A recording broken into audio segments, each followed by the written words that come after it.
Bonjour à tous et bienvenue pour cette nouvelle vidéo. Aujourd'hui on va revenir sur la notion de offline et de online que j'avais abordé certes dans une précédente vidéo, mais je pense clairement pas de façon assez explicite. C'est pas quelque chose d'évident à comprendre, donc c'est important d'avoir une vidéo qui explique correctement les choses. Cette vidéo c'est celle-ci et espérons qu'elle complète correctement la première vidéo que j'avais déjà faite sur le sujet. Déjà soyons clairs sur une chose, cette vidéo ne concerne pas une banque ou un organisme en particulier, ça c'est réservé à d'autres vidéos. Là c'est tout simplement une vidéo dite de vulgarisation. En gros je vais vous expliquer de façon simple la technique et le fonctionnement précis d'une carte bancaire au fur et à mesure de plusieurs vidéos. Donc cette vidéo concerne en gros toutes les banques, puisque le sujet d'aujourd'hui c'est le offline présent sur les cartes bancaires. Mais alors du coup le offline, qu'est-ce que c'est ? On va commencer par les bases. Alors, avant de rentrer dans les détails, on va faire assez simple et définir clairement deux choses. Tout d'abord, un fonctionnement dit online, puis un fonctionnement offline. D'un côté, dans le cas d'un fonctionnement online, le terminal de paiement, donc la machine dans laquelle vous rentrez votre carte ou bien vous passez votre carte pour le sans contact. En gros, ce genre de machine, alors moi j'ai une face, j'ai un TPE sum up, mais voilà, vous voyez très bien de quoi je parle à mon avis. Donc ce terminal de paiement là, donc le fameux TPE, va dialoguer en réseau avec votre banque afin d'obtenir une réponse positive ou une réponse négative. En gros, paiement refusé ou paiement accepté. Et dans le cas d'un fonctionnement offline, le TPE va justement pas dialoguer avec votre banque et ne va donc pas nécessiter de réseau. Votre paiement sera alors accepté sans que votre banque en soit informée. C'est ce qu'on appelle dans ce cas un paiement offline ou hors ligne en termes français. Bon, j'espère que c'est assez clair. Au cas où, on va quand même simplifier encore un peu. Donc, online, c'est votre banque qui donne une réponse favorable ou non à votre paiement par carte. Et offline, c'est votre carte en elle-même, selon plusieurs paramètres qu'on va voir plus tard, qui va décider ou non d'honorer votre paiement. Bon, ça c'est pour ce qui est des bases, j'ai vraiment essayé de faire au plus simple, et globalement je pense que la majorité d'entre vous savent maintenant ce que c'est du online et du offline. Maintenant, rentrons un peu plus dans les détails de la technique, à savoir les différents types de offline.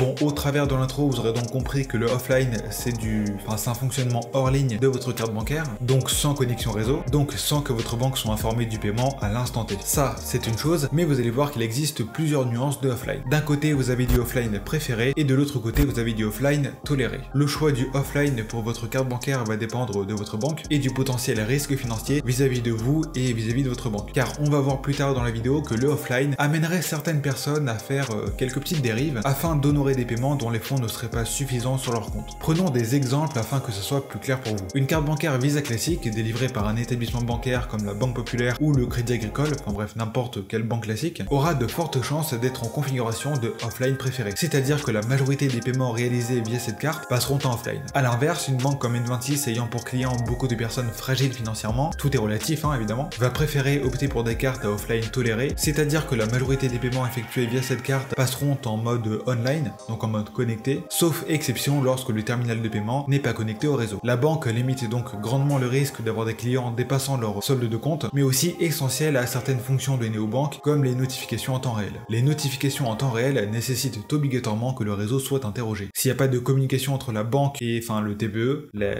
voilà, il n'y a pas de notification, c'est logique. D'ailleurs, je parle de N26, mais toutes les néobanques n'ont pas la capacité, n'ont pas les cartes qui ont la capacité de faire du offline. Il y en a qui ont carrément des cartes bancaires prépayées. Donc là, autant vous dire que le offline, c'est techniquement impossible.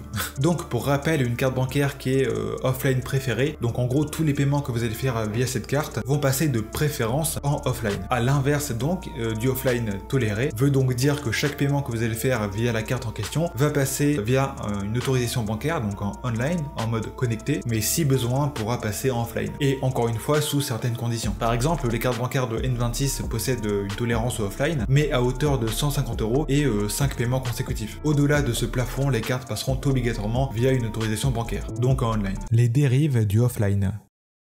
Je vous en ai parlé au début de la vidéo, le offline étant un fonctionnement hors ligne, la banque n'a donc pas connaissance de vos paiements le jour J. Donc si jamais vous n'avez pas assez d'argent sur votre compte, il se peut que certains de vos paiements soient tout de même acceptés. Imaginons que vous n'ayez pas de découvert autorisé, que vous ayez un solde de 5 € et que votre carte bancaire soit une carte offline préférée. Ce qui veut dire pour rappel que 80% de vos paiements passeront en offline. Vous allez faire un paiement, je sais pas, de 10 € chez Carrefour, le TPE, donc le terminal de paiement, va accepter votre paiement sans interroger votre banque. À ce moment-là, sur le TPE, vous voyez voyez la mention paiement accepté, ce qui indique que vous pouvez gentiment repartir avec vos courses. Le lendemain, vous vous connectez à l'espace en ligne de votre banque et vous voyez par surprise un montant négatif de moins 5 € et un paiement de 10 € chez Carrefour qui a été accepté. Donc sans que vous ayez le montant nécessaire sur votre compte pour honorer le paiement. Là, vous commencez à vous énerver, à commencer à dire que la banque n'aurait pas dû accepter le paiement, c'est pas normal. Sauf que votre banque n'a rien à voir là-dedans en fait. C'est juste la configuration de votre carte qui a permis de faire passer ce fameux paiement sans solde. Le fonctionnement offline prend donc tout son sens pour des personnes qui sont fragiles financièrement afin de contourner en quelque sorte le fait de ne pas avoir de découvert autorisé. C'est ce qu'on appelle également de l'abus de moyens de paiement. Donc là, vous comprenez maintenant pourquoi